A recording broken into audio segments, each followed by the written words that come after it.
YT जय श्री राम में आपका स्वागत है। कैसे हैं आप सभी। आज हम लेकर आए हैं 2005 में रिलीज हुई एक बेहतरीन टर्किश लैंग्वेज ड्रामा मूवी, जिसको देखकर ऐसा हो ही नहीं सकता कि आपकी आंखें नम ना होंगी। मूवी के अंत तक पहुंचते पहुंचते आप खुद को कहीं ना कहीं इस मूवी में जरूर पाएंगे। इतना गहरा असर करेगी ये मूवी आपके दिल पर। वैसे तो मुझे इसका इंट्रो देने का ना बहुत मन कर रहा था, लेकिन सिर्फ आपके लिए डायरेक्ट शुरू करती हूँ इस मूवी को, जिसका नाम है माई फादर एंड माई सन। तो कहानी की शुरुआत में कहानी के हीरो सादिक को दिखाते हैं, जो अपना गांव छोड़कर इस्तांबुल यूनिवर्सिटी में जर्नलिज्म की पढ़ाई करने के लिए आया था। इस दौरान वो वामपंथी विचारधारा से प्रभावित हुआ और जर्नलिज्म के जरिए वो पूंजीवाद और दक्षिणपंथी के खिलाफ लड़ने की कोशिश में लग गया। दोस्तों, मैं आशा करती हूँ कि आपको वामपंथी विचारधारा, पूंजीवाद या दक्षिणपंथी के बारे में कुछ पता जरूर होगा। तो ऐसी विचारधारा वाली किसी पार्टी को उसने भी ज्वाइन कर लिया था। एक दिन वो काम के टेंशन की वजह से शराब पीकर घर आता है। उसकी वाइफ प्रेग्नेंट है और किसी भी वक्त वो डिलीवरी दे सकती है। वो कहती है कि मैं किस हालत में हूँ, कुछ लिहाज भी है तुम्हें। देर रात को घर को अचानक मुझे कुछ हो गया तो क्या करोगे। सादिक कहता है कि देखो, ऐसा कुछ नहीं होगा, फिक्र मत करो। तुमने खाना खाया कि नहीं, वो बताओ। नहीं खाया, तुम्हारा इंतजार करी थी। चलो फिर खाते हैं, लेकिन रुको, उससे पहले मैं अपने बेटे से बात कर लेता हूँ। ये कहकर वो अपनी वाइफ के पेट के पास जाकर बातें करने लगता है कि मुझे पता है मेरा तो बेटा ही होगा, एक बार उसे पैदा तो हो जाने दो, फिर देखना मैं उसका कितना ख्याल रखूंगा। इस तरह दोनों अपनी खुशी शेयर कर रहे होते हैं। उस रात सादिक की वाइफ को लेबर पेन शुरू हो जाता है। सादिक तुरंत टैक्सी के लिए फोन करता है, लेकिन हर तरफ कर्फ्यू लगा हुआ था। मतलब सिचुएशन ये हो गई थी कि एक भी टैक्सी आने को तैयार नहीं थी। उसकी वाइफ काफी दर्द में होती है और घबराती भी है कि अब क्या करें। और तो ये लोग 4 मंजिले वाले एक अपार्टमेंट में रहते हैं और लिफ्ट भी नहीं है, बताओ। लेकिन सादिक बड़े ठंडे दिमाग से कहता है कि टेंशन मत लो, धीरे धीरे नीचे उतरते हैं, कोई ना कोई गाड़ी तो मिल ही जाएगी। लेकिन दोस्तों, बाहर गाड़ी तो क्या, एक भी इंसान नजर नहीं आता। बड़ी मुश्किल से वो अपनी वाइफ को पैदल लेकर जा रहा होता है कि और बेचारी वो दर्द के मारे चल नहीं पाती। तो सादिक उसको पेट पर उठाकर चलने लगता है। वो चिल्लाती भी है कि मुझसे नहीं होगा। सादिक अब उसको पार्क में लिटा देता है। वहीं पर बेचारी इस बर्दाश्त ही नहीं होता और आगे का उस पार्क में ही उसकी डिलीवरी हो जाती है। यहाँ से सीधे अगली सुबह दिखाते हैं कि खून से लथपथ हालत में सादिक हाथ में अपने बच्चे को लिए बैठा हुआ था। उसकी वाइफ बेचारी पार्क में घास के बीच में पड़ी हुई थी, शायद उसकी सांसें रुक चुकी थी। तभी वहां पर एक आर्मी की गाड़ी आती है, जिसमें भी एक सोल्जर उतरता है और कहता है, पूछता है कि क्या हो गया, कोई एक्सीडेंट हुआ है। सादिक बताता है कि मेरी वाइफ को लिवर बर्न हो गया था, कर्फ्यू की वजह से हमें कोई मदद नहीं मिली। इस पार्क में उसे बच्चे को जन्म देना पड़ा, लेकिन अब वो जिंदा नहीं है। उसकी आवाज में इतनी वेदना होती है, इतना दोस्तों की पूछो मत। वो सोल्जर नॉर्मल कहता है कि ठीक है, मैं अभी कोई एम्बुलेंस बुला लेता हूँ। और ये कहने के बाद वो चला जाता है। अगले सीन में दिखाते कि सादिक को जेल में रखा गया और उसे बड़ी बेरहमी से पीटा जा रहा था।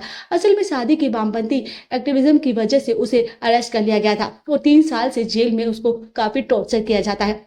ये देखिए उसकी सेहत कितनी बिगड़ गई है। इस वजह से एक और पत्नी को खोने का दुख, तो दूसरी ओर अपने बच्चे की देखभाल ना कर पाने की वेदना, ऊपर से जेल में इनका टॉर्चर। 3 सालों में वो ऐसे ऐसे दिन देख चुका था कि जो कोई भी इंसान अपने सपने में भी नहीं देखना चाहता। 3 साल नर्क में जीने के बाद फाइनली वो जेल से छूटकर अपने बेटे को देखने चाहता है। जैसा वो चाहता था उसका बेटा ही हुआ था, लेकिन असल में इनने ना सालों में उसे बच्चे की देखभाल की, ना थे सादिक के पड़ोसी ने जिसका नाम है फातिमा। उसे सादिक के बेटे को बिल्कुल अपने बेटे की तरह पाला था, उसे बहुत प्यार किया, उसकी अच्छी परवरिश की। सादिक फैसला करते हैं कि 3 साल नर्क में जीने के बाद अब मैं छोटी मोटी नौकरी करके अपने बेटे के साथ बिल्कुल चैन की जिंदगी जीऊंगा। तो वह अपना जरूरी पामंती इन सभी को छोड़ देता है। इस तरह कुछ साल आराम से बीत जाते हैं और अब से ये देखिए सादिक का बेटा थोड़ा बड़ा भी हो गया था। इसका नाम है डेनिस। अब सादिक काम में जाता है और तो फातिमा डेनिस का ख्याल रखती है। अब जब डेनिस नन्हा सा शिशु था तब से वो डेनिस को पाल रही है। मतलब फातिमा एक तरह से वो डेनिस की माँ ही है। अब इतना प्यार मिलने के बाद डेनिस भी फातिमा को माँ कहता है। वैसे डेनिस को कॉमिक्स पढ़ना बहुत ही पसंद होता है। कॉमिक्स पढ़कर वो उसकी कहानी फातिमा को सुनाता है।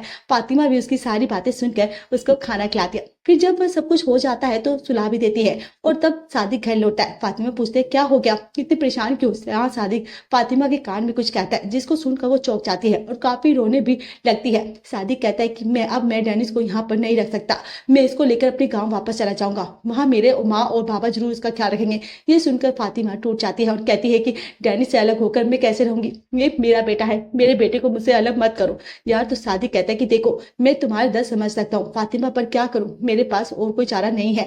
ये जो मैंने फैसला लिया है ना, बड़ा सोच समझ कर ही फैसला किया। और फातिमा को दिलासा देकर सादिक डेनिस को लेकर ट्रेन में अपने गाँव के लिए निकल जाता है। अपने डेनिस इस ट्रेन के सफर में काफी इंजॉय करता है और तो वैसे अपना छुटकू कॉमिक्स की दुनिया में ही जाता है। और वो कहता है कि पापा मैंने कॉमिक में पढ़ा था कि चलती हुई ट्रेन को अचानक से लुटेरे रोक लेते हैं और ट्रेन में चढ़कर अंदर घुस जाते हैं और सारा सामान लूट लेते हैं। और तब ना मेरे हाथ में एक गन होगा और मैं उस गन को उन पर तान कर उनकी ऐसी की तैसी कर दूंगा। इस तरह बच्चों वाली ख्याल होते हैं और उसके ये कहकर वो अपनी सीट निकल कर बाहर आता है। वो इमेजिन करता है कि सच में लुटेरे ट्रेन के ऊपर हैं और अंदर घुसे चले जा रहे हैं। तो वो अपने हाथ को बिल्कुल बंदूक बनाकर उन पर शूट भी करता है और असल में वहां पुलिस वाले आए होते हैं और सभी को आईडी चेक करते हैं। छोटू को हाथ में शूट करता देखकर वो भी हंसकर अपने हाथ से उसको शूट कर देते हैं। मजाक मजाक में अब डैनिश सादिक से कहता है कि पापा मैंने सोचा लुटेरे आएंगे लेकिन यहाँ तो पुलिस वाले आए हैं। और पुलिस वालों का नाम सुनते ही सादिक को जेल में बिताए हुए दिन वहां से तब पुलिस का टॉर्चर सारी चीजें याद आ रही थी। वो सादिक एक आईडी मांगते हैं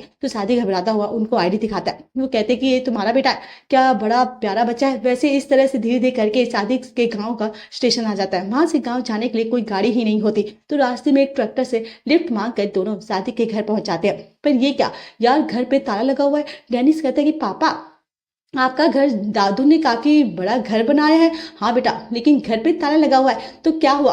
पापा सब पास में गए होंगे ना, कहीं आ जाएंगे थोड़ी देर में, हम यहीं पर इंतजार कर लेते हैं। ये कहकर वो वहीं पर बैठ जाता है। वाह रे मेरे लाल, तू तो बहुत ही बड़े ही आदमी की तरह बातें कर रहा है, कहकर वो डेनिस के साथ वहीं पर खेलने लग जाता है। लेकिन यार दोस्तों बहुत देर हो जाती है लेकिन कोई आता नहीं है। सादिक तो वहीं बाहर ही सो जाता है। डेनिस और बाहर बोर होकर वहां घूमने लग जाता है कि थोड़ा मस्ती कर लेता है। तभी दूर से एक घोड़े पे काउबॉय कॉस्ट्यूम में कोई आता हुआ नजर आता है। ये असल में डेनिस का इमेजिन है। असल में घोड़े पे डेनिस के दादू यानी कि सादिक के पापा आ रहे होते हैं। पीछे एक ट्रैक्टर भी होता है। दादू पूछते हैं कि बेटा कौन हो तुम। तभी साथ एक भागा लगता है और वो समझ जाते हैं कि अच्छा तो ये इसका बेटा है, कहकर वो अपना मुंह मोड़ कर चले जाते हैं। 15 साल बाद आए अपने बेटे से एक शब्द भी नहीं बोलते। लगता है उनका गुस्सा अभी तक उतना उतरा नहीं था। पापा जितना भी अकड़े लेकिन माँ ऐसा नहीं कर सकती ना। दोस्तों अगर आप एग्री करते हैं तो लाइक जरूर कर दीजिएगा। ये महिला जिन्होंने टोपी पहनी हुई है ये है सादिक की माँ। वो सादिक और डेनिस को देखकर इतनी खुश होती है कि पूछो मत। डेनिस का तो वो कस के सीने में लगा लेती है। इतनी खुश होती है कि वो ये दूसरी महिला के इनके खेत में काम करने वाली औरत कई साल से वो इन्हीं के परिवार के लिए काम करती है और लगभग इनके परिवार के सदस्य ही बन गई थी। वो भी डेनिस को काफी लाड प्यार करती है। सादिक एक गुस्से में वहां से जाने लगता है क्योंकि उनको लगा था कि इतने साल के बाद तो उसके बाबा का गुस्सा कम हो गया होगा और वो उनसे बात करके डेनिस को अपना लेंगे। लेकिन यार बाबा ने तो उसका मुंह तक देखना नहीं चाहा और चले गए। इसलिए वो डेनिस को माँ के पास छोड़कर गुस्से में जाने लगता है। तब माँ उसे बुलाती है। यह एक फ्लैशबैक दिखाया जाता है। 15 साल पहले इसी तरह सादिक एक घर छोड़कर जा रहा था। तब माँ बहुत रोई और उसने रोकने के लिए उसके पीछे भागी थी लेकिन बाबा ने उन्हें रोक दिया था और कहा कि वो मेरी बात नहीं मानना चाहेगा। तुम जाने दो उसको। तुम क्या उसके पैर पकड़ कर रोना चाहती हो। जो मेरे हाथ से निकल गया वो मेरा बेटा ही नहीं है, मैं उसका बाप नहीं। अगर तुमसे वहीं पर यहाँ नहीं रह जाता तो तुम भी चले जाओ उसके साथ। उस तरह से समय बाबा ने माँ को रोक दिया था। और प्रेजेंट में माँ फिर एक बार शादी को रोकते हुए कहती है बेटा उस दिन तो तुम्हारे बाबा ने मुझे रोक लिया, अब ऐसा नहीं होने दूंगी मैं। तुम जहां भी जाना चाहते हो ना मैं तुम्हारे साथ जाऊंगी। एक बार जिंदगी में तुम्हें खोकर मैंने जो दुख सहा है ना अब दूसरी बार नहीं होगा। ये सब सहूंगी, बाकी की जिंदगी में तुम्हारे साथ ही रहूंगी। सादिक फिर जरा शांत होने लग जाता है। माँ कहती है चलो कर चलो बेटा, घर में सब कुछ अच्छा है। बाबा कितने दिन अकड़ कर रहेंगे बताओ। एक बार पोते का मुंह देख लिया तो वो पिघल जाएंगे और तुम्हें भी स्वीकार कर लेंगे। इस तरह सादिक को समझा बुझाकर वो घर के अंदर ले आती है। असल में सादिक के बाबा इसलिए गुस्सा है क्योंकि वो चाहते थे कि सादिक एग्रीकल्चर इंजीनियरिंग पढ़े और फार्म संभाले। लेकिन सादिक को गांव में रहना बिल्कुल अच्छा नहीं लगता था और वह शहर में जीना चाहता था। और फिर बाबा की बात को ना मानते हुए वह घर छोड़कर शहर चला गया था। इसी वजह से उसका बाबा बहुत गुस्सा थे। और जब उनको ये पता चला कि सादिक वामपंथी राजनीति में हिस्सा ले रहा था तो उन्होंने परिवार से भी बेदखल कर दिया था। इन सारी वजह से सादिक से तो वो बात तक नहीं करना चाहते थे। ऊपर से वो काफी जिद्दी भी था। यहाँ माँ दोस्तों सादिक को और डेनिस के लिए कमरा रेडी कर देती है। 15 साल के बाद बेटा आया है, वो भी पोते को लेकर। ये सोचकर माँ को इतनी खुशी होती है कि उनके दिल में जैसे वो खुशी समा ही नहीं पाती। सादिक को परेशान देखकर वो उसका दिलासा देती है कि फिक्र मत करो बेटा, मैं तुम्हारे बाबा को खूब जानती हूँ। 1-2 दिन में वो देख लेना, वो तो अपना गुस्सा और अपनी सारी जिद छोड़कर तुम्हारे पास आएंगे, तुमसे बात करेंगे। जब उसी शाम को माँ अपने बेटे को सब पे रेडियो के जरिए कॉल करती है। उनके बेटे का नाम है सलीम। सलीम की वाइफ कॉल उठाती है तो माँ कहती है कि सादिक मेरे पोते को लेकर आया है, तुम और सलीम बच्चों को लेकर आ जाओ, सभी एक साथ मिलकर रात का खाना खाएंगे। पूरे परिवार के लिए माँ ने दावत तैयार कर रखी थी। तब सलीम अपनी पत्नी और बच्चों को लेकर हाजिर हो जाता है। देखने में सलीम हट्टा कट्टा दिखता है, लेकिन दिल एकदम बच्चे जैसा है। उसका सादिक और डेनिस को देखते उसके चेहरे पर जो खुशी नजर आती है ना, यही काफी है। उसका करैक्टर बताने के लिए कुछ ही देर में माँ की बहन यानी सादिक और सलीम की मौसी भी आ जाती है। कई साल के बाद पूरा परिवार इस तरह मस्त बैठकर मजे से गप्पे लड़ाते हुए खाना खाता है। यहाँ पर दोस्तों एक और फ्लैशबैक दिखाया जाता है, जिसमें पता चलता है कि सादिक की वाइफ के मरने के बाद जब सादिक जेल में सजा काट रहा था तो वो खबर को सुनकर माँ और मौसी उससे मिलने जेल भी आई थी। माँ तो एकदम टूट गई थी। उसका बेटा पत्नी को खोकर बच्चे से दूर होकर इस तरह दुख झेल रहा था। उन्होंने सादिक से भी पूछा था कि क्या मैं डेनिस को गांव में ले जाकर उसे पाल लूंगी, पर सादिक ने मना किया था कि बाबा गुस्सा होंगे, आप कुछ दिन सब्र कीजिए, मैं खुद जेल से रिहा होने के बाद आपको उसके पास लेकर आ जाऊंगा। माँ और प्रेजेंट में वो डेनिस को बताती है कि जब तुम नन्हे से बच्चे थे तब मैं और छोटी दादी तुम्हें देखने आई थी। तुम्हारे दादू को तो पता भी नहीं चला कि तब तक तुम बहुत छोटे थे। बेटा क्या मेरा चेहरा तुम्हें याद है? वैसे डेनिस कहता है कि नहीं कोई बात नहीं, आप तो मेरे पास ही रहने वाले हैं ना, रोज मेरा चेहरा देख लेना, ठीक है। इसी तरह हंसी मजाक में वो शाम भी चाहती है। लेकिन बाबा आप इस हंसी मजाक से दूर एक बार में बैठे होते हैं। यहाँ डिनर के बाद मौसी और सलीम का परिवार अपने घर चले जाते हैं। माँ भी सादिक को और डेनिस के लिए बिस्तर बना कर देती है। बात में डेनिस को प्यार करने लग जाती है, मेरा लाला बेटा मेरे पास रहेगा। कुछ देर के बाद बाबा आ जाते हैं। वो माँ से पूछते कि वो यहाँ पर आया क्यों है, वो मेरे बच्चे को लेकर तुमने कुछ पूछा क्या उससे? माँ तो भड़क जाती है कि मैंने नहीं पूछा और पूछूंगी भी क्यों, ये उसका घर है, वो जब चाहे यहाँ पर अपने बच्चे के साथ रह सकता है, समझ आई, और अपने बेटे को लेकर आया है। लेकिन तुम्हारे चेहरे पे तिनके भर की खुशी नहीं है। अपने गुस्से को साइड में रखकर उससे प्यार की बातें करो। और क्या तुम्हारा मुझे सिर से उतर जाता है? डेनिस को भी पता नहीं है कि रिश्तेदार कौन होते हैं। उस मासूम लिहाज का करो, देखो तुम उससे बात करके देखो है, लेकिन नहीं पता कैसे आदमी हो तुम। लेकिन दोस्तों अब बाबा कहते हैं कि मैं जैसा भी हूँ ठीक हूँ, समझी, मैंने उसकी भलाई के लिए कहा था यहाँ अपनी जमीन पर खेती का काम संभाल लेना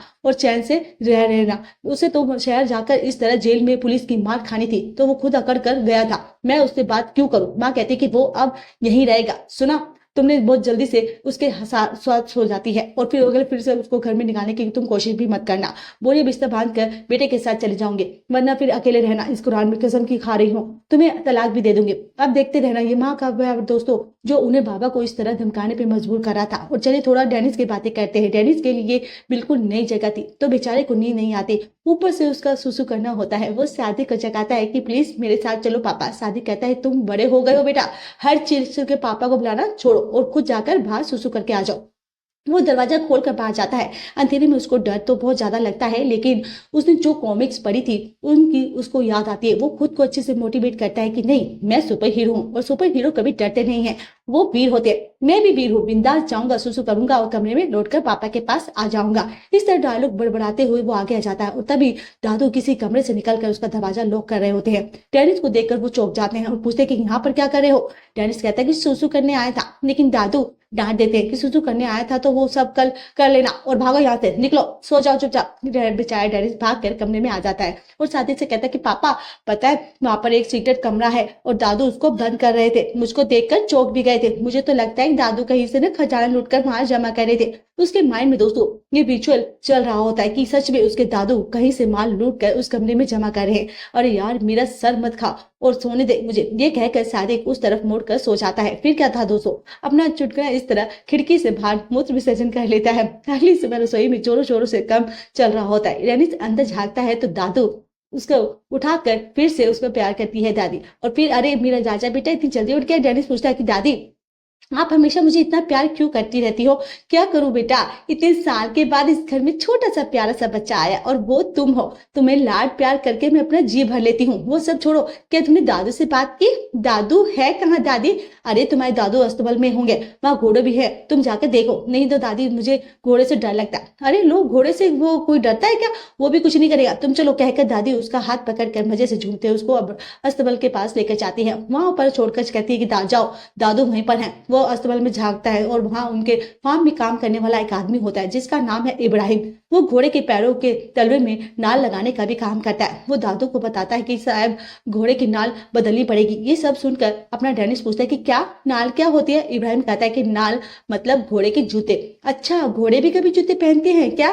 मुझे उल्लू समझ के रखा हुआ है आपने। जब दादू मुड़कर उसको देखते हैं तो वो डर जाता है कि दादू कहीं मुझे डांटने वाले तो नहीं। लेकिन इस समय दोस्तों वो ऐसा नहीं करते, बल्कि कहते कि उतनी दूर से तुम्हें नहीं दिखेगा, पास आकर देखोगे तो पता चल जाएगा कि घोड़ा जूते पहनता है या नहीं।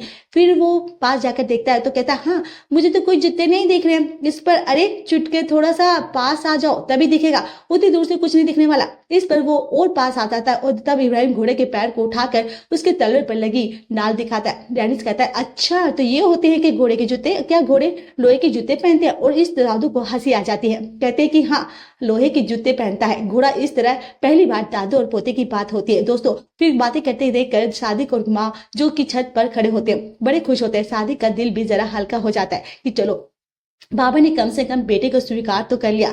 यह डेनिस पूछता है कि घोड़े के का नाम क्या है? दादू कहते हैं कि मेरे बेटे का नाम घोड़ा होता है। और ये क्या? अरे दादू नहीं, मैं तो इनका नाम रखूंगा गुलिवर। गुलिवर बेटा ये नाम कहाँ से सीखा तुमने? मैंने ये ना नाम कॉमिक से सीखा है। अंकल अंकल बेटा मैं तेरा दादू हूँ, अंकल नहीं, आगे से मुझको दादू बुलाना, समझे? वैसे तुम्हें कॉमिक्स बहुत पसंद है क्या? हाँ हाँ मैं हमेशा कॉमिक्स ही पढ़ता हूँ। अच्छा एक बात बताइए ना, क्या मैं आपका अच्छा नहीं लगता? आप मुझ पर गुस्सा तो नहीं होंगे ना? इस तरह वो इंटरनेटली पूछता है कि इस बार तो दादू से भी रहा नहीं जाता और वो उसे सोनी सीने से लगा लेते हैं कि तेरा मुंह मेरा खून है बेटा, मैं तुझसे गुस्सा क्यों होने लगा? ये देखकर माँ भी कहती है कि भगवान शुक्र है उस अकड़ू आदमी को कम से कम अब तो अकल आ गई है। वो बहुत ही खुश हो जाती है। इसी बहाने वो सलीम के परिवार को भी बुला लेती है। सुबह का नाश्ता करने के बाद पूरे परिवार को ट्रैक्टर में बिठाकर वो खेत की ओर लेकर जाते हैं। रास्ते में मौसी का घर भी पड़ता है तो वो उन्हें भी पिकअप करके साथ लेकर जाती है। खुली हवा में वो आराम से गाना गाते हुए मस्त जाते हैं। बच्चे तो नाचते भी हैं, सभी खूब इंजॉय भी करते हैं। दूसरी ओर दादू एक बुक शॉप में जाकर डेनिस के लिए कॉमिक्स खरीद कर रहे होते हैं और यहाँ खेतों के बीच एक टेंट बनाकर पूरा परिवार बैठकर घर से लाया हुआ खाना खा रहा होता है। बहुत ही मस्त एडवेंचर की तरह यहाँ पर सब आपको इस तरह पूरे परिवार के साथ खेत में बैठकर मस्ती करते हुए खाना नसीब हुआ था तो कितना मजा आएगा। तो नो कमेंट करके बताना जरूर। वैसे ऐसी खुशी की बात ही कुछ और होती है। खैर दोस्तों यहाँ पर सलीम माँ से कहते हैं कि माँ मैं और सादिक अपने कुछ दोस्तों से मिलने जाते हैं। चलो माँ भी कहती है बेटा ठीक है जाओ। दोनों भाई खेतों के रास्ते से जा रहे होते हैं। बचपन में इन खेतों में खेलना मस्ती करना ये सब उनको याद आता है। और दादी भी डेनिस को खेत में घुमा रही होती है और बताती है बेटा जब तुम्हारे पापा और ताऊ छोटे थे ना तो दोनों दिन भर यहीं पर खेला करते थे, इन पौधों को पानी भी देते थे। और तुम्हारे पापा तो बिल्कुल तुम्हारी तरह दिखते भी थे, एक जगह बिल्कुल नहीं टिकता था, हमेशा वहां भागता ही रहता था कि तुम्हें। हाँ वो जमाना कुछ और ही था बेटा। अब हम बहुत ही खुश थे। उस समय डेनिस कहता है कि दादी जब पापा छोटे थे तो कैसे दिखते थे बताओ? कहती है बेटा अभी कहना बिल्कुल तुम्हारी तरह दिखता था।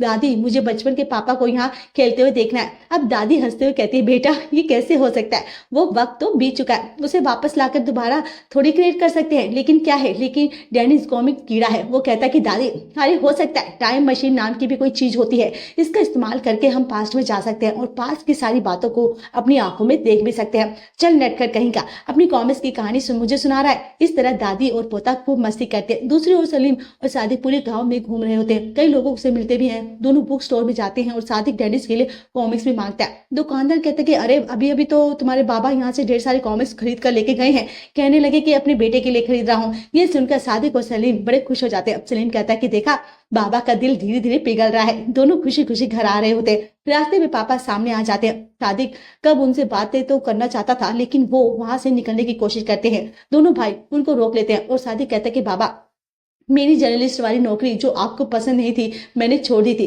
पर वो कि ये कहकर निकल जाते हैं कि अच्छा नौकरी चली गई तभी तुम्हें हमारी याद आई। तुम्हें सादिक को बड़ा दुख होता है कि उसके बाबा का व्यवहार अभी तक बदला क्यों नहीं था। अब तब सादिक आता हुआ देखकर कुछ दूर पर खड़ी एक औरत झट से अंदर जाती है और चेहरे पर पाउडर वगैरह लगाकर बाल ठीक करके बाहर आकर खड़ी हो जाती है। अब जैसे ही सादिक पास आता है ना तो वो उस औरत को देख कर पूछता है अरे बिल्कुल तुम कैसी हो? अरे इस पर वो औरत झट से अंदर जाकर दरवाजा बंद कर लेती है। असल में बिल्कुल के साथ सादिक का रिश्ता पक्का हुआ था। वो सादिक से बहुत प्यार भी करती थी लेकिन जब सादिक गांव छोड़कर चला गया था तो उसकी शादी कहीं और करा दी गई थी। सादिक ने भी शहर में किसी और से शादी कर ली थी। पर इतने साल के बाद सादिक को देखकर वो उसको यह देखना चाहती थी कि वह बहुत खुश है, अभी भी उतनी ही खूबसूरत जैसी पहले थी। पर सादिक को अपना गुस्सा भी दिखाना चाहती थी इसलिए उसने दरवाजा बंद कर दिया था। यहाँ जाइए दोस्तों, दादू और पोता मिलकर कॉमिक्स पढ़ने में व्यस्त होते हैं। सादिक कहते कि हे भगवान इस रिश्ते को मेरी नजर न लग जाए, बस कम से कम इस आदमी के चेहरे पर हंसी तो आई मेरे लड़ाकू बाप को। पति की वजह से दूसरी ओर सादिक और सलीम अपने दोस्तों से मिलकर उनके साथ यहाँ मस्त गप्पे लड़ा रहे होते हैं। दोस्तों के साथ मिलकर दोनों काफी शराब भी पीते हैं। सादिक एक नशे में घर लौटता है और इसी हालत में वह दिल खोल कर अपने बाबा से बात करना चाहता है। वो उन्हें बताना चाहता है कि मैंने ऐसी कोई गलती नहीं की जिसके लिए आपको मुझ पर इतना गुस्सा होना पड़ रहा है। लेकिन उसके बाबा उसका मुंह तक देखना नहीं चाहते थे और कहते कि मुझसे बात करने का यही वक्त मिला था क्या तुझे? हाँ, तुम भी नशे में हो। सादिक उनसे कहता है कि बाबा अब बात नहीं की तो शायद फिर हमारे बीच कभी बात नहीं हो पाएगी। मेरे हालात ही कुछ ऐसे हैं। पर एक बात याद रखना बाबा की बचपन से लेकर मैंने अपनी मर्जी से कुछ भी नहीं किया, सिर्फ और सिर्फ आपकी मर्जी के हिसाब से चलता रहा। आपकी पसंद का स्कूल, आपकी पसंद की शर्ट, आपकी पसंद की पढ़ाई, आपकी पसंद की लड़की से शादी करने की जबरदस्ती मेरा दम घोटने लगा था। बाबा मुझे लगा जैसे कि मैं अपनी जिंदगी जी ही नहीं रहा था, बल्कि मेरी पूरी जिंदगी आप जी रहे थे। मुझे अपनी जिंदगी का कोई भी फैसला लेने का हक नहीं था। छोड़ा आपने, इसलिए बाबा, इसलिए मैं एक बार कम से कम अपनी बार पसंद का फैसला लेना चाहता था और अपनी पसंद की पढ़ाई करने के लिए शहर चला गया था। अच्छा बेटा, तो तुम यहाँ कहना चाहते हो कि मैं खुदगर्ज था? इस दुनिया में ऐसा कोई बाप नहीं होगा जो ये चाहेगा कि उसका बेटा बर्बाद हो जाए। मैंने वही किया जो तुम्हारे लिए अच्छा था। मैं बस इतना चाहता था कि तुम्हारी जिंदगी अच्छी रहे, पीसफुल रहे। लेकिन अगर बाप के प्यार का तुमने ये मतलब निकाला तो बताओ मैं क्या ही कर सकता था। तुमने जो अपने लिए फैसला लिया था उसका अंजाम तुम खुद देख चुके हो। जेल में 3 साल टॉर्चर सहना पड़ा, तुम्हें नौकरी भी गई, बीबी भी गई, और तो और सगाई के बाद तुम्हारे गांव छोड़कर जाने की वजह से बिल्कुल वो भी थे जो तुम्हारे पता है जो तुम्हारे पास रहते थे वो भी चले गए, है ना? उस बेचारी ने तो ठान ली थी कि वह शादी करेगी तो सिर्फ तुमसे करना चाहेगी, उम्र भर कुंवारी रहेगी। पर फिर हम बड़ों के समझाने पर वह किसी और से शादी करने के लिए मान गई। मजबूरी में उसके बारे में तुम क्या सोचोगे? छोड़ो, तुम जो तुम्हें अपनी ही पड़ी थी। बाबा एक बात बताइए, आप समझाने की कोशिश क्यों नहीं करते? अगर आप मुझे अपने फैसले लेने देते तो मैं शायद जाकर पढ़ाई करता नहीं ना, फिर इस गांव में वापस आकर उस लड़की से शादी भी करता। लेकिन क्योंकि आपने हर बात में जबरदस्ती की तो मुझे गांव छोड़कर जाने के अलावा कोई रास्ता ही नजर नहीं आया। खैर अब छोड़िए, गड़े मुर्दे खरीद कर कोई फायदा नहीं है। मैं बस आपको ये बताना चाहता हूँ कि मैं डेनिस को लेकर यहाँ क्यों आया हूँ। उसे आपके पास छोड़कर जा रहा हूँ। मेरे लिए बस इतना कर दीजिए कि उसे अपना प्यार दीजिएगा, उसे उसके हिसाब से बड़ा होने दीजिए। जब तक वो अपने फैसले खुद ना ले सके प्लीज उसकी देखभाल कीजिए। और मैं सच कह रहा हूँ, यहाँ पर रहकर आपको और दुख नहीं दूंगा। उसे यहाँ पर उसकी परवरिश में छोड़कर मैं चला जाऊंगा। बस बाबा कहते हैं कि मुझे समझे बेटा, तुम एक औलाद को पैदा करके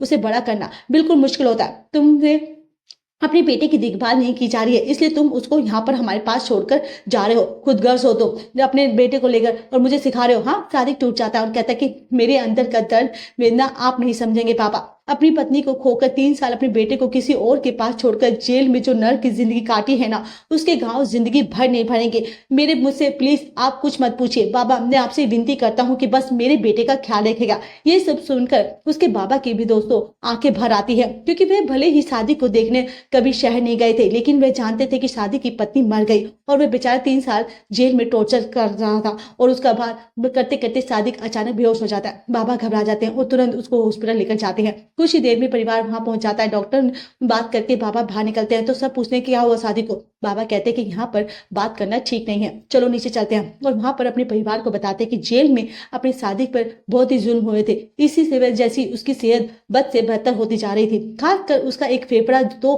उसी वक्त खराब हो गया था जब वो जेल में था। वहां उसका ठीक से ट्रीटमेंट भी नहीं किया गया था। कुछ टैबलेट्स खाता रहा जिससे काफी हद तक वो ठीक भी होता रहा, लेकिन जब डॉक्टर बता रहे हैं कि उसका दूसरा फेफड़ा भी नष्ट होता जा रहा है, किसी भी वक्त उसको कुछ भी हो सकता है। उसे ये बात पता चल गई थी, इसलिए वो बेचारा अपने बेटे के बारे में सोचकर परेशान हो गया था। मेरे बाद मेरे बेटे का क्या होगा? और वह घबरा कर डेनिस को यहाँ लेकर आ गया था। हमारे पास ये सुनकर तो माँ और मौसी के हाथ पैर कांपने लगे थे। आगे बाबा क्या क्या बोलने वाले थे ये सुनने की भी उसने जैसे शक्ति ही नहीं थी। आगे की बात सुनने से पहले ही बेचारा सलीम रो पड़ता है। बाबा कहते हैं कि डॉक्टर का कहना है कि उसे कुछ भी हो सकता है, कुछ भी, इसलिए हमें किसी भी अंजाम को एक्सेप्ट करने के लिए तैयार रहना होगा। ये सुनकर सभी फूट फूट कर रोने लग जाते हैं। बाबा तो बाहर आकर एक अकेले और बैठ जाते हैं। बहुत ही कमजोर महसूस करते हैं अपने आप को। इतने दिन सादिक अपना सारा दर्द अंदर ही अंदर दबाकर इनके साथ रहा, ये बात अब उनको खाई जाती है।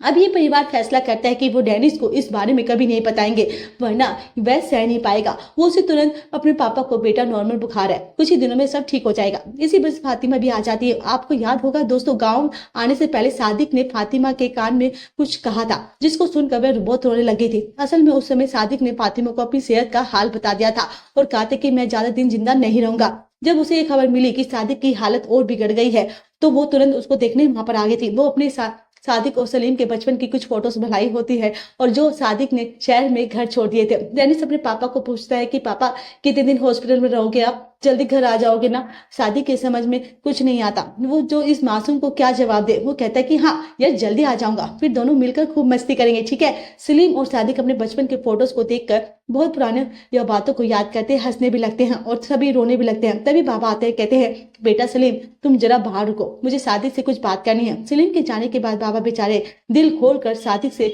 माफी मांगते हैं। इतने सालों में बेटा मैंने तुम्हें समझने की कोशिश तक नहीं की, बस अपनी अकड़ में जीता रहा। मैं बहुत ही बुरा बाप हूँ जिसे समझना ही नहीं चाहा कि तुम किस हालात में गुजर रहे हो, कितना दर्द है तुम्हारे अंदर। बेटा तुमने आते ही ये बातें क्यों नहीं बताई, हमें कहकर वह रो पड़ते हैं। अगर मुझे पहले पता होता तो क्या मैं इस तरह तुमसे मुंह मोड़ लेता। तुम्हें पता भी है बेटा तुम्हारे जाने के बाद इन 15 सालों में एक भी दिन ऐसा नहीं था जिसमें मुझे तुम्हारी याद ना आई हो। मुझे ये चिंता खाई जाती है कि तुम कहाँ होंगे, किस हालत में जी रहे होंगे। बाहर से तो मैं हर किसी से बस अकड़ कर बात करता रहा, लेकिन अंदर ही अंदर मैं टूट गया था। बेटा ये सारी बातें सुनकर सादिक भी माफी मांगता है कि मैंने आपको गलत समझ लिया था बाबा, मुझे पता था कि आपको कठोर व्यवहार के पीछे एक नरम दिल इंसान है जो हमेशा मेरी भलाई चाहता है। इस तरह बाप बेटे कई साल के बाद दिल खोल कर अपनी फीलिंग्स बताते हैं, बारे में सब बताते हैं और हॉस्पिटल से लेकर आज सच जानकर वह भी रो पड़ती है। फिर वो सादिक और बाहर बैठकर स्कूल के दिनों के बारे में बातें करते हैं और स्कूल ड्रेसिंग तो हर किसी के चेहरे पर स्माइल दिला देता है और स्कूल के दिनों के बारे में यार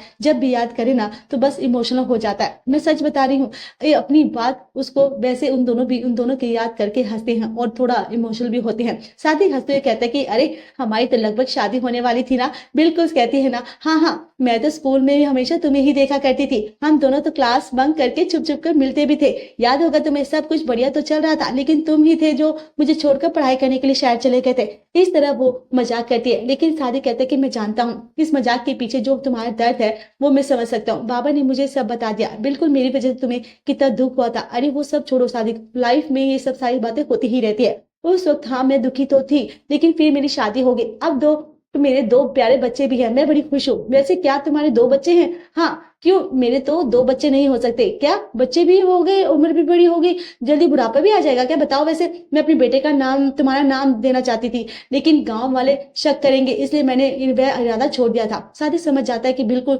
उसे किस हद तक प्यार करती थी। बिल्कुल दुखी भी है कि न जाने सादिक को कुछ हो न जाए, मतलब ये सोचकर वह उसके कंधे पर सर रख देती है। यहाँ से अब सादिक के घर को दिखाते हैं। घर के आगे बहुत सारे लोग बैठे हुए थे और सभी के चेहरे पर दुख साफ नजर आता है। हाँ दोस्तों, सादिक अब नहीं रहा, पर डेनिस को अब तक इन लोगों ने नहीं बताया था कि सादिक को क्या हो गया।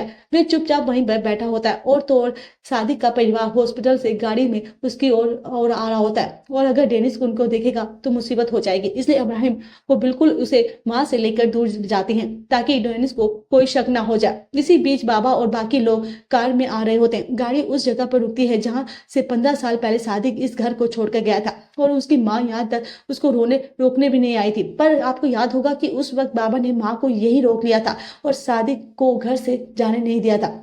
बाबा यहाँ आकर अपने हाथ फैलाते हैं, टूटी आवाज में कहते हैं कि 15 साल पहले उस दिन अगर मैं अपने बेटे के सामने खड़ा हो जाता, बस उससे इतना कह देता कि बेटा तू मत जा, तुझे जैसा रहना है तू यहीं रह ले, ना तो बेटा शहर जाता और ना जेल में 2-3 साल नर्क की वेदना झेल पाता और ना ही आज उसे इस तरह हमारे के बीच होना पड़ता। मेरी वजह से, मेरी जिद की वजह से मेरा बेटा आज मर गया, उसका गुनहगार हूँ सादिक, मैं तुम्हारा गुनहगार हूँ। इस तरह बेंदा बड़ी आवाज में वह रोने लग जाता है, बिल्कुल जमीन पर गिरकर बिलखने लग जाता है, जैसे उन्हें किसी चीज का होश ही नहीं रहा। वो इंसान हमेशा कड़क रहता था, उसे अपनी तरह संयम खोते हुए देखकर परिवार वाले टूट जाते हैं। यहाँ से दोबारा सीन कट होता है, लगभग 4 महीने के बाद दिखाते हैं और पता है दोस्तों उस दिन से लेकर डेनिस के एक शब्द भी नहीं बोला। जो बच्चा हंसता रहता था उसके चेहरे पर जैसे हंसी उठ गई थी। दादी और दादू उसका लाख दिलासा दे, लेकिन अपने पापा को खोने का दुख उसके लिए सबसे बड़ा सदमा बन चुका था। किसी से बात नहीं करता था, वह हमेशा खोया रहता था। बेचारा वो बच्चा जो बात बात पर कॉमिक्स के हीरोज के बारे में कहानियां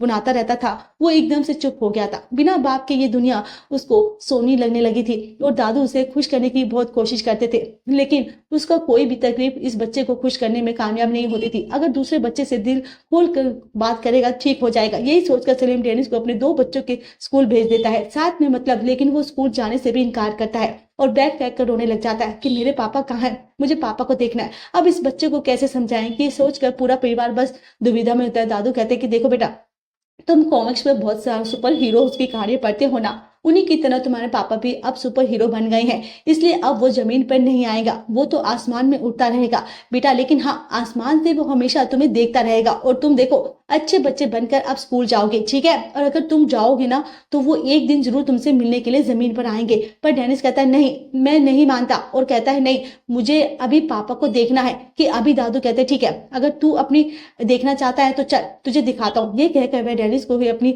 पुराने परिवार को उस सिगरेट कमरे में लेकर जाते हैं जहां पर वह अक्सर जाते थे। एक दिन तो आपको याद होगा, डेनिस भी ने भी आपको वह देख लिया था कि और सादिक से कहा था कि दादू लूटा हुआ सामान वहां रखते हैं। शायद असल में दादू ने उसको एक प्रोजेक्टर रूम की तरह बनाया होता है। उसके पास एक पुराना वीडियो कैमरा भी है। वीडियो कैमरा डेनिस के हाथ में देकर आखिर दादू उसको हंसा देते हैं। वो बताते कि तुम हमेशा पूछते थे ना बेटा इस कमरे में क्या है, इस कमरे में है हमारी पुरानी यादें। दरअसल इस वीडियो कैमरा से लगभग 25 से 30 सालों से कुछ वीडियोस फोटोज शूट किए होते, उन्हीं को यहाँ सेव करके रखा हुआ था। उन्होंने आज डेनिस को दिखाने के बहाने वो अपने पुराने सब परिवारों को वीडियोस को दिखाने का फैसला करते हैं। डेनिस अब मजे से दादू की गोद में बैठ जाता है और वो वीडियोस को प्ले करना शुरू करते हैं। बाकी लोग भी बड़े खुश होते हैं वैसे, क्योंकि यादें देखने का सभी का मन करता है। इस वीडियो में होते हैं बचपन के सादिक, सलीम, माँ जैसी, मौसी और इब्राहिम, सभी होते हैं। उस फुटेज में ये सब देखकर सभी के चेहरे खिल जाते हैं। लगता है दोस्तों उन दिनों की खुशी लौट आई थी। इतना ही नहीं, उसमें डेनिस का पापा सादिक भी होता है। उसे देखकर तो डेनिस की खुशी का ठिकाना नहीं होता, क्योंकि उसने दादी से एक दिन पूछा था कि मैं बचपन में के पापा को देखना चाहता हूँ, और वो भी इन खेतों में खेलते हुए। तो वो टाइम टेबल मशीन तक के बारे में दादी को बता रहा था। याद होगा कि यदि इसके जरिए हम पास में जाएंगे और चीजों को देख पाएंगे। आज उसकी वो ख्वाहिश भी पूरी हो गई थी। सादिक बचपन में काफी नटखट था और अपने भाई सलीम के साथ मिलकर बहुत मस्ती किया करता था। ये सारी चीजें देखकर डेनिस खिलखिलाकर हंसता है और उस फोटोज को हर एक सेकंड यहाँ बैठे परिवार के हर सदस्य की आंखें नम कर देता है। दोस्तों वो नटखट सादिक अब इसके बीच नहीं है। इस बात को सोचकर बहुत इमोशनल भी हो जाते हैं। दादू वो वीडियो कैमरा डेनिस को दे देते हैं और कहते हैं कि आज से ये तुम्हारा है हुआ, इतनी सारी मेमोरीज बटोरनी है तो ले लियो, तुम लेखो, अब तुम बटोर लो, ठीक है। जितना भी काम दिखेगा वो फिर क्या था, अपने छोटे से एकदम फोटोग्राफर और वीडियोग्राफर बन जाता है और रोज उसके आसपास की चीजों को शूट करता है। एक दिन वो घर के बाहर पतंग वगैरह को शूट कर रहा होता तो कैमरे से एक रूप दिखता है, अरे ये तो पापा है। दरअसल ये डेनिस का इमेजिन होता है। अब उसकी खुशी का ठिकाना नहीं होता और वह भाग कर सादिक से लिपट जाता है। सादिक उसको सीने में लगा लेता है। तो डेनिस पूछता है पापा आप यहाँ कैसे आ गए, कहीं इस कैमरे के जरिए तो नहीं आए आप? सादिक कहता है कि हाँ कैमरे के जरिए ही आया हूँ। और बताओ बेटा क्या हाल है? वैसे तुम स्कूल नहीं गए क्या? मैंने तो सुना कि तुम हमेशा मुझे याद करते रहते हो, ठीक से खाते पीते भी नहीं हो, स्कूल जाते नहीं हो। हाँ पापा, पर आपको ये सब बातें कैसे पता चली? आप छुप छुप के मुझे देखते रहते थे होगे। हाँ और नहीं तो क्या बेटा, जैसे दादू ने कहा था ना, मैं सुपर हीरो बन गया हूँ, अब धरती पर नहीं रह सकता, हमेशा मैं आसमान में उड़ता रहता हूँ, पर ऊपर से मुझे सब दिखता है बेटा कि तुम क्या करते हो। इसलिए आगे से दादू और दादी की बात मानकर वक्त पे खाना और वक्त पे सोना और बिना जिद किए स्कूल जाना, और दादी और दादू को कभी परेशान मत करना। अगर तुम ये सब अच्छे से करके रहोगे ना तो मैं इस तरह तुमसे मिलने आता रहूंगा, वरना कभी नहीं आऊंगा। ओके पापा, मैं अच्छा बच्चा बनूंगा। वेरी गुड बेटा। अब एक काम करो, अब अगर वीडियो कैमरे से मुझे शूट करोगे तो मैं यहाँ से निकल जाऊंगा, और जब भी मुझे याद करोगे ना मैं इसी तरह तुम्हारे